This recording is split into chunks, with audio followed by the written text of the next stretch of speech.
To say the fact, there is actually no relationship between farming and poverty, but you find out that smallholder farmers, particularly in Africa, are one of the most poorest set of people.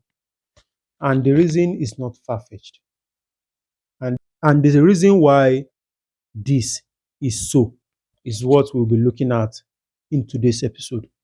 On today's episode, we are going to be looking at the habit and practice, 5 habits and practice of smallholder farmers that. So the number one reason we'll be looking at habits and practice that make majority of smallholder farmers to be poor is continuous monocropping.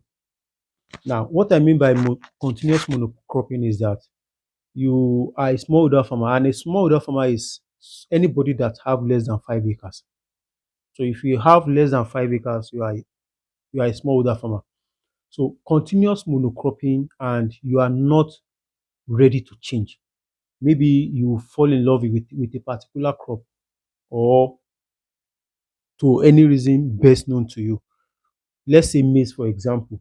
You plant maize year in, year out, year in, year out.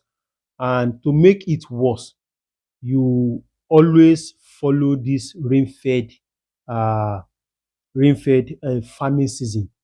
So, and in a situation whereby your production or your harvest will always happen together at the peak of at the peak of the production season, whereby everybody is going to the market.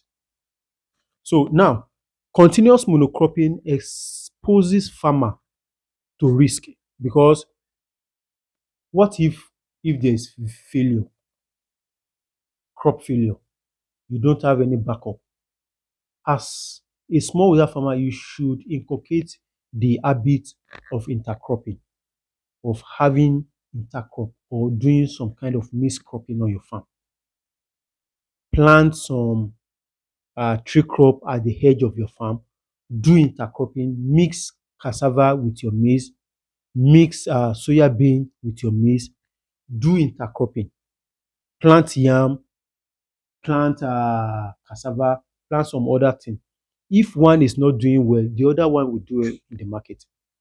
Continuous monocropping is one of the responsible factor that is keeping majority of the farmer poor.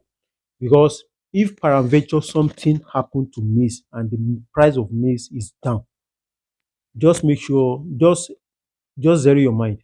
You are also gone, because you don't have any other crop on your farm. Another factor responsible for this poverty among our smallholder farmers is the mentality of harvest and straight to the market.